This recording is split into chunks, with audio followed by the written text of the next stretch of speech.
Ya, nggak ada habisnya strategi kampanye Anies untuk menaikkan elektabilitasnya yang nggak naik-naik tapi malah cenderung turun. To the point ya. Dan sayangnya strategi itu terkesan kasar. Nggak elegan, nggak cerdas. Seperti yang ingin Anies tampilkan di publik, maksudnya gitu. Anies kan memang dia mencitrakan dirinya itu cerdas, ya, berkualitas, jago mikir, nggak jago kerja. Ya nggak habis akal untuk membangun citra untuk menutupi kebobrokannya sendiri. Anies itu apa ya, melihat banyak sekali cara untuk membangun image bahwa ia sekarang masih orang penting padahal enggak itu loh. Bahkan sampai numpang-numpang lewat panggung KTT G20 atau G20.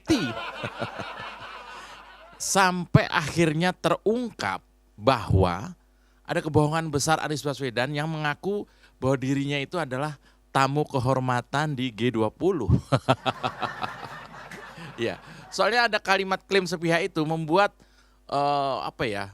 bahwa Anies itu mendapat panggung dalam pertemuan akbar tokoh dunia. Nyatanya si mulut besar ini, si Anies Baswedan ini hanya jadi pembicara di event kecil sampingan. Ya, si Anies ini hanya bisa perform atau pidato di sebuah acara, dia jadi pembicara di acaranya Bloomberg. Kegiatan ini merupakan salah satu side event sampingan, nggak penting-penting amat di event G20 dan B20 di Nusa Dua Bali. Nah, meski omong kosong Anies ini bersikeras bahwa dirinya cukup mendapat perhatian dari jajaran petinggi hingga tokoh tingkat dunia dalam acara itu. Baca Twitternya deh, lucu banget. Dalam pengumumannya di media nih, padahal nih ya, Bloomberg itu menuliskan seperti ini tulisannya. Yang artinya siapapun bisa menjadi pembicara dalam acara sampingan G20 tersebut, baik yang berprestasi maupun tidak. Jadi gini loh, Bloomberg itu kan media besar ya, media yang besar, dia tuh mau ikut partisipasi di Bali di KTT G20. Nah, supaya kegiatannya itu ada orang yang mau mengisi, maka dia membuat kayak semacam pengumuman ke publik bahwa siapa yang mau ikutan acara kami di Bali silakan ngisi formulir ini ya. Berprestasi boleh enggak juga enggak apa-apa, nanti kita cek, kalau oke silakan datang. Gitu kira-kira begitulah. Nah, Anies ini ngisi formulir. Dan di ACC karena memang udah beberapa kali ya. Bahkan politisi Ruhut Sitompul itu sampai ngomong soal ini. Dia bilang begini, dia tuh membeberkan bahwa Anies Baswedan itu bukanlah serta-merta diundang oleh media kelas internasional, seperti itu enggak. Melainkan ada proses di mana Bloomberg jauh-jauh hari telah membuka peluang pendaftaran bagi siapapun yang ingin hadir sebagai pembicara nantinya. Itu yang saya sampaikan tadi, maksudnya di situ. Nih, lihat nih, cuitannya Ruhut sadis banget. Ngeri ya bahasanya ya. Aduh, si Le ini kurang ajar, kata-katanya sadis.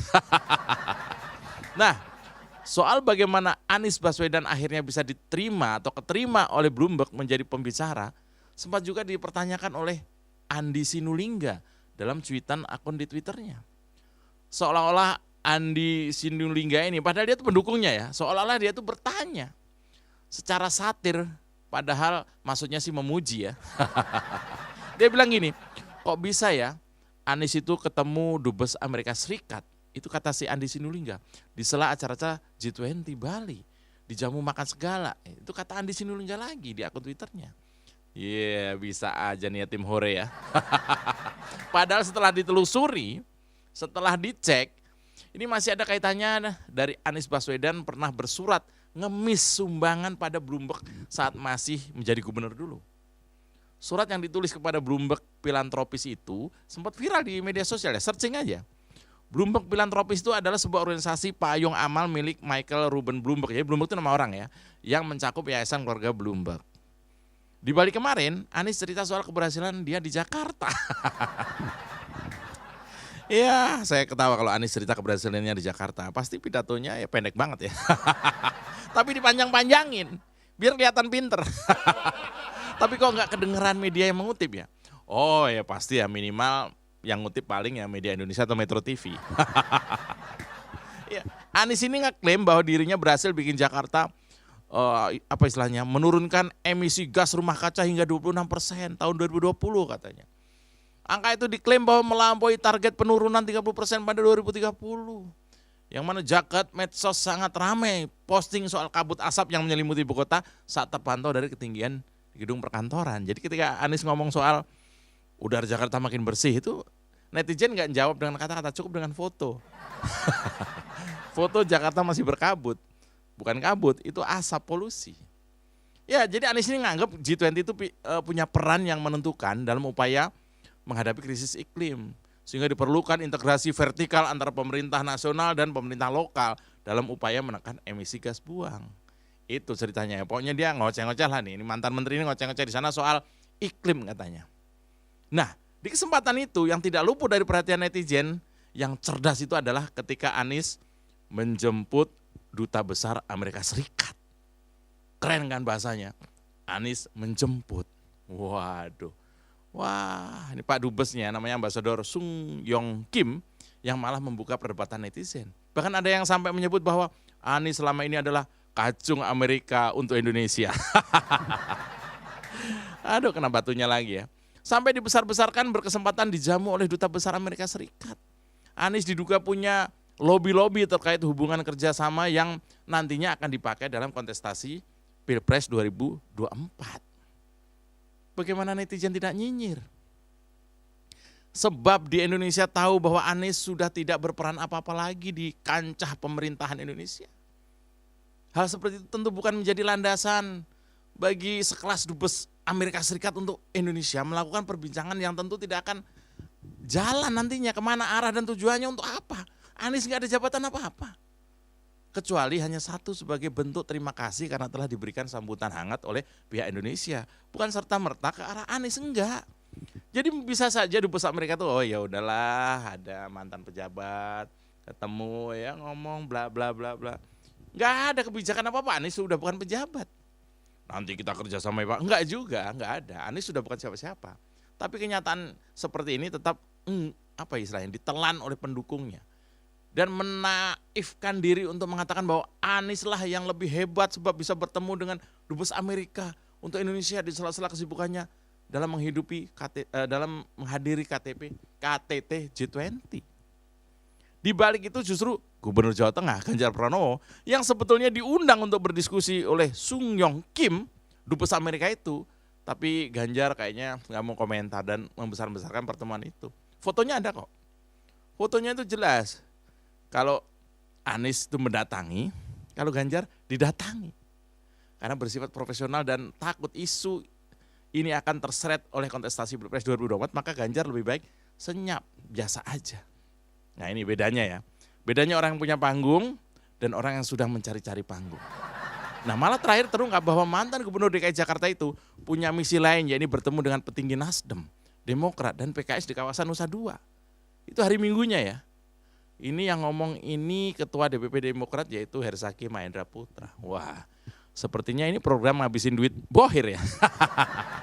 Katanya pertemuan itu bertujuan membahas rencana pemenangan Anies Baswedan di Pilpres 2024.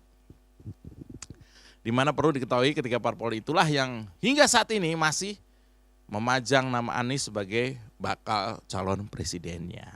Nah, ini hal serupa juga pernah nih dijajal Anies Baswedan sebetulnya sebagai cara menonjolkan citra. Ini ada nih, kasus seperti di Bali ini ada. Waktu itu dia atau Anies ini bareng dengan wali kota Surabaya, waktu itu Bu Risma atau Bu Risma masih wali kota.